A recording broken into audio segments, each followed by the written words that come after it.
विष्णु वामन भैया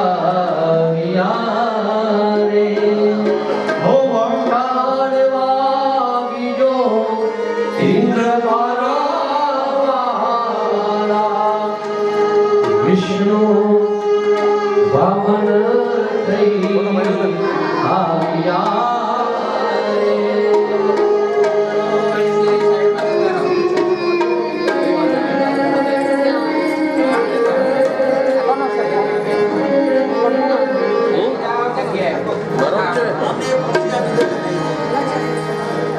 ઉતારો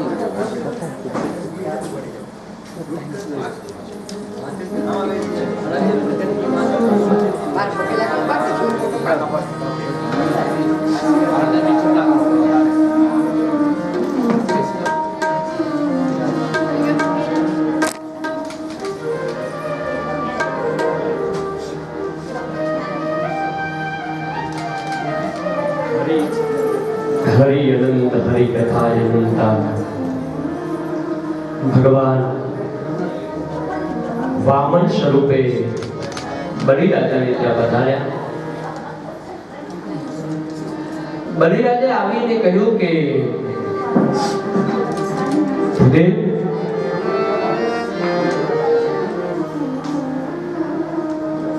શું જોઈએ માગો તમે, જે માગો તે હું તમને આપીશ.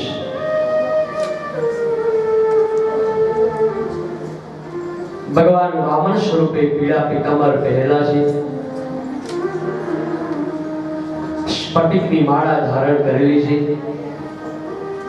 જનોઈ ધારણ કરેલી છે, લલાટમાં ત્રિપુંડ શોભી રહ્યું છે, જાણે સ્વયં સૂર્ય આકાશમાંથી નીચે ના ઉતર્યા હોય. છત્રી હાથમાં શોભી રહી છે.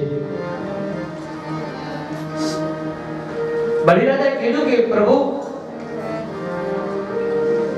ભૂદેવ શું જોઈએ?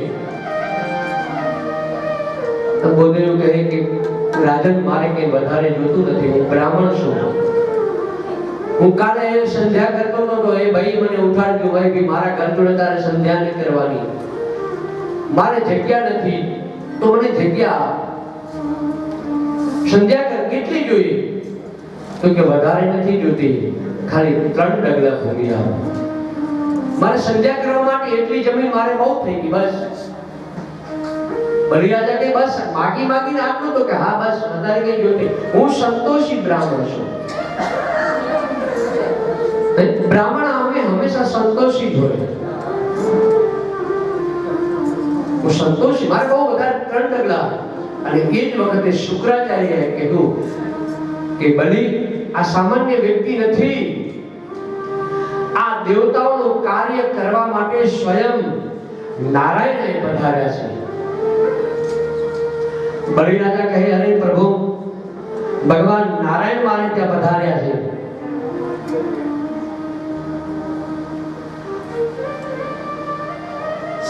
શુક્રાચાર્ય કહે કે આ દેવતાઓનું કાર્ય કરવા માટે સ્વયં આજે તારે ત્યાં આવ્યા છે. આ વિષ્ણુ છે, તારા જોડે છળ કપટ કરીને તારા જોડે લેવા માટે આવ્યા છે. ત્યારે બલિરાજા કહે કે પ્રભુ, મારું અહોભાગ્ય કે આજે મારે ત્યાં પ્રભુ પધાર્યા. મારું જીવન ધન્ય બની ગયું, મારે કે વધારે.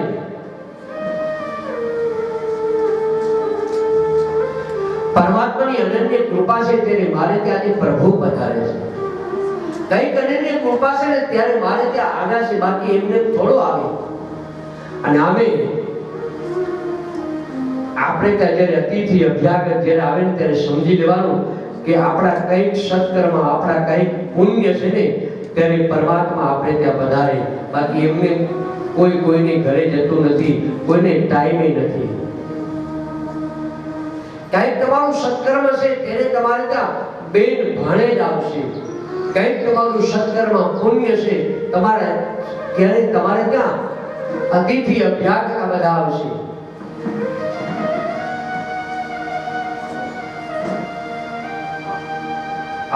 આપણે બધા સૌરાષ્ટ્ર છે ખબર,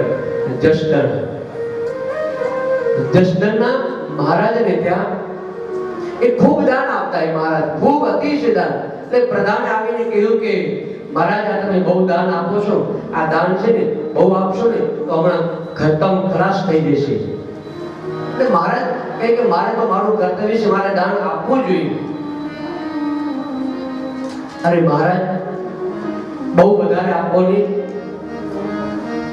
પ્રધાને કીધું કે મહારાજ, ગોળ હોય કે માખીઓ આવે. ભગવાન કહે, રાજા કહે ગોળ હોય કે માખ? તો કે હા, અત્યારે જોડે તમારી જોડે સંપત્તિ છે ને એટલે બધા આવે છે, બાકી કોઈ નહીં આવે. મહારાજ તો સતત આપતા રહ્યા, પણ સૂર્યાસ્ત થયો, રાત્રિનો સમય થયો અને એ રાત્રિના સમયે મહારાજે પ્રધાનને બોલાવ્યું કે પ્રધાન આપ પધારો. પ્રધાન મહેલમાં આવ્યા અને મહેલમાં આવ્યા ને તરત રાજાએ કીધું કે મહારાજ બોલો શું કામ? એટલે મહારાજે કહ્યું કે આ તમારી સામે શું પડ્યું છે, જોવો ને કંઈક દેખાય છે. પ્રધાને કહ્યું કે મહારાજ એ ગોળ છે. આટલો બધો મહારાજ ગોળ? તો કે હા, આટલો બધો ગોળ. મહારાજ કે પ્રધાન તમે સવારે કંઈક કહી રહ્યા હતા, ગોળ ને માખી, ગોળ ને માખી, આ બધું શું હતું? તો હું એમ કહી રહ્યો છું મહારાજ, ગોળ હોય તો માખીઓ આવે. તો પ્રધાન, અત્યારે આટલો બધો ગોળ પડ્યો છે, એકે માખી કેમ નથી? પ્રધાન કહે મહારાજ, તો દિવસે માખીઓ આવે, રાત્રે ન આવે. મહારાજ કે અત્યારે મારા દિવસો છે ને એટલે બધા આવે, બાકી કોઈ ના આવે. આપણા દિવસો હોય ને ત્યારે આપણે તે અતિથિ અભ્યાગત આ બધા આવે અને ત્યારે આપણે તે. અને એ બલિરાજે ભગવાનનું સુંદર સ્વાગત કર્યું છે. બલિવાજ સ્વાગતમ તે નમસ્તુભ્યમ બ્રહ્મન કિં કરવામહે તે બ્રહ્મર્ષિણં તપસ્સાક્ષાત મન્યે ત્વાર્થાવપોધરમ સ્વાગતમ તે નમસ્તુભ્યમ. હે પ્રભુ, આપનું સ્વાગત છે. આપ જે કહો તે, જે માંગો તે હું તમને આપું. ત્યારે ભગવાન વામન કહે કે મારે બહુ જોતું નથી, બસ 3 ડગલા તો ભૂમિ મને આપી દે, બસ એટલું જ. હા. શુક્રાચાર્ય કહે આ તું રહેવા દે બધું. અમુક જગ્યાએ જૂઠું બોલવું એમાં દોષ નથી, ગુરુ એને સમજાવે. બલિરાજા કે ગુરુદેવ ક્યાં? શુક્રાચાર્ય કહ્યું સ્ત્રીષુ નર્મ વિવાહેષુ સ્ત્રીષુ નર્મ વિવાહે ચ મૃત્યર્થે પ્રાણ સંકટે ગો બ્રહ્મણાર્થાય હિંસાય નામૃતં સ્વા જગોક્ષિતમ. સ્ત્રીષુ નિર્મ લગ્ન સમયે જૂઠું બોલવામાં આવે તો કોઈ દોષ નથી.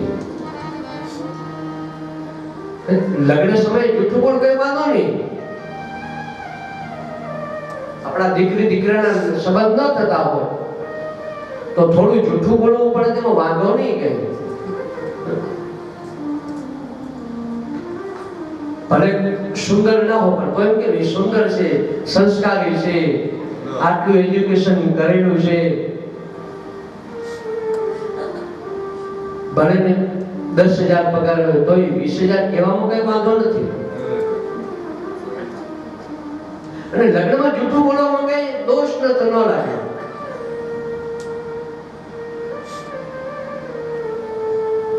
ઘણી વખત આપણે કેટલું બધું જ્યારે આમ દીકરાના બાપાને માં તો જાણે આમ છે ને આમ ધીમો તો હાલે જ અમે વેભાઈ બરાબર હો. આમ જાન અમે મોટેથી લઈને આવવાના છીએ અને જાનનું સ્વાગત બધું આમ વ્યવસ્થિત થવું જોઈએ. ઘણી બધી ગાડીઓ લઈને આવવાના છીએ. આમ જાન આવીશું, અમે આવું લાવીશું, નામ લાવીશું. અને બરાબર પછી જ્યારે દિવસ આવે જાન લઈને આવે ભાઈ કાંઈ નો દેખાય ને એટલે પછી સામે વાળા ફટાણ ગાય. અરે વેવાણ તમારી વાતો મોટી અંદર ખોલમ ખોલ છે. વેવાણ તમારી વાતો મોટી અંદર ખોલમ ખોલ. બેડવા જાને બદલે તમે, બેડવા જાને બદલે તમે આવ્યા મોટા ઢોલ રે. વેવાણ તમારી વાતો મોટી અંદર ખોલમ ખોલ. વેવાણ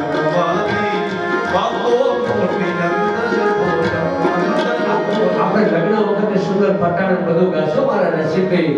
હા, રસિકભાઈ સારા સારા લગ્નના બધા પ્રોગ્રામો કરે છે. તમારે કોઈ તમારા દીકરી દીકરાના લગ્ન હોય એ વખતે રાસ ગરબા ગરબા વગેરે રાખવા તો રસિકભાઈ સારા ભજનો ગરબા ફટાણા બધું સરસ ગાય છે. એટલે સ્ત્રીષુ નર્મ વિવાહેષુ વિવાહની અંદર જૂઠું બોલવામાં કોઈ તકલીફ નથી. મૃત્યર્થે પ્રાણ સંકટે કોઈકના પ્રાણ જતા હોય અને એમાં જૂઠું બોલવામાં કઈ દોષ નથી. કોઈકનો રિપોર્ટ કેન્સરનો આવ્યો તો એને કહેવાય નહીં કે તને કેન્સર છે. કશું જ નથી, બસ સારું થઈ જશે, કાંઈ નથી, થોડું છે, થોડી દવા લેશો એટલે સારું થઈ જશે. પણ ઘણા તો દવાખાને જઈને ઉપરથી હાડો થઈ જવાનું તો આ માંદો કરીને આવે. અરે શું કરીએ, અમારા બાજુમાં ભાઈ બહુ જ બીમાર હતા અને એટલા બધા બીમાર હતા ને આમ તો કઈ પહેલા તો કઈ હતું જ નહીં પણ થોડો તાવ આવ્યો અને તાવમાંથી વધારે તાવ આવ્યો અને એમાં એવો ગાંડો તાવ આવ્યો અને તાવમાં પછી કમળો થઈ ગયો અને કમળામાં કમળીથી થઈ ઉકળી ગયા. અરે તો કોને આશ્વાસન આપવા આવ્યો છે કે બીજું ઘણાની પ્રકૃતિ આવી હોય, કોઈ બીમાર છે તો એને આશ્વાસન આપવું જોઈએ ભાઈ તું હાજો થઈ જઈશ, સારું તને થઈ જશે, સારું બસ 2 મિનિટમાં 2 દિવસમાં તને રજા આપી દેશે. એમ આપણે કેમ જાણો તું ઘોડા જેવો થઈ જશે. પણ ઘણા તો એવા દાદા ઉપર દાન આપીને આવે. વૈદ્યતે પ્રાણ સંકટે આગળ લખ્યું ગો બ્રાહ્મણ હિંસ. ગાયો માટે થઈને જૂઠું બોલવું પડે તો વાંધો નહીં, વિપ્ર બ્રાહ્મણ માટે થઈને જૂઠું બોલવું પડે તો વાંધો નહીં. ગાયોની રક્ષા માટે શુક્રાચાર્ય કહે કે આજે કે જૂઠું બોલવામાં દોષ નથી, એમ તું જૂઠું બોલી દે વાંધો નહીં, હવે તમે કહી દીધું પણ હું અમારે નથી આપવું. પણ કહી નહીં, હે પ્રભુ આપ મારે ત્યાં પધાર્યા છો. એ ભગવાન નારાયણ આપ મારે ત્યાં પધાર્યા. ગુરુદેવ ભગવાન ઠાકોરજીની અનન્ય કૃપા છે, વડવાઓની કઈક કૃપા છે, કઈક મારા વડવાઓએ કઈક સત્કર્મ કર્યો હશે ને એ ગુરુદેવ તેને મારે ત્યાં આજે ભગવાન નારાયણ પધાર્યા છે. કેટલા જન્મના કઈક પુણ્ય થયા હશે, કેટલું જપ કર્યું હશે, કેટલા તપ કર્યું હશે, ત્યારે મારે ત્યાં એક અતિથિ પધાર્યા. ન જાણે કિસ રૂપ में नारायण मिलता है. મને ખબર નથી કયા સ્વરૂપે આવ્યા,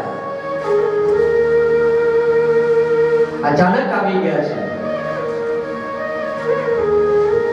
મારું અહો ભાગ્ય કે આજે મારે ત્યાં અતિથિ તરીકે ભગવાન આવે છે. એ ગુરુદેવ મેં કેટલા તપ કર્યું છે. ભગવાન વામન કહે ભલે મને જલ્દીથી 3 ડગલા ભૂમિ આપી દે. ભગવાન જો હમણાં જો શુક્રાચાર્ય કઈક ને કઈક કીધા રાખશે તો કદાચ બલિનું મન ફરી ગયું તો અત્યારે તાત્કાલિક માગી લો, કારણ કે જે ત્યારે ત્યારે આપે એનો વિશેષ હોય. પછી કોઈ કે હું પછી આપી એટલે એમાં કઈ ઠેકાણું ના હોય. ભલે તું જે મને જલ્દીથી તો વચન તો મને સંકલ્પ કરાવ્યો, મને ભૂમિનું દાન આપી. આમ જ્યાં સંકલ્પ કરાવે, શુક્રાચાર્ય કે હું સંકલ્પ નહીં કરાવું તો મારું માનવું નથી. સંકલ્પ નહીં. જામ પાણી લેવા જાય તેમ જાનજીમાં શુક્રાચાર્ય પ્રવેશ કર્યો એટલે દર્ભનું આસન હતું વામન ભગવાન જોડે. એ દર્ભની સળી લઈ અંદર પધરાયું અને એ વખતે શુક્રાચાર્યની એક આંખ ફૂટી ગઈ. એ 3 ડગલાની અંદર ભગવાન નારાયણ સંકલ્પ કર્યો. ભગવાન કે મને આવડે છું, બ્રાહ્મણ છું, સંકલ્પ કરાવતા મને આવડે. સંકલ્પ કર્યો કૃષ્ણાર્પણમસ્તુ અને એક ડગલું મૂક્યું તાકી પૃથ્વીને માપી લીધી. બીજું ચરણ આકાશ પાતાળ આકાશ બધાને માપી લીધું. હવે ત્રીજું ક્યાં મૂકું? બલિરાજા કહે પ્રભુ મારા મસ્તક ઉપર મૂકી દો. અને એ જ ભગવાને ત્રીજું ચરણ બલિને મસ્તક ઉપર મૂક્યું અને એ જ બલિરાજાને પછી તો પાતાળ લોકનું રાજ આપ્યું. પાતાળ લોકનું રાજ આપ્યું. પણ બલિરાજા કહે કે ભગવાન આપ મારે ત્યાં પધારો, કારણ કે ભગવાન ભક્તને આધીન છે. ભગવાન નહીં, બલિરાજાએ કહ્યું કે પ્રભુ પાતાળ લોકને હું બહુ જાણું નહીં એટલે તમે મારા દ્વારપાળ તરીકે રહો. પ્રભુ બલિરાજાને ત્યાં દ્વારપાળ તરીકે રહ્યા. બાજુ વૈકુંઠમાં લક્ષ્મીજીની ચિંતા થઈ. પ્રભુ ક્યાં ના ગયા છે, હજી સુધી આવ્યા નથી. ક્યાં ગયા છે, નથી સમાચાર. ક્યાં ગયા છે પ્રભુ? હજી સુધી આવ્યા નથી. ક્યાં ગયા છે? ક્યાં? ચિંતામાં. એ જ વખતે નારાયણ નારાયણ નારાયણ કહેતા નારદજી પધાર્યા.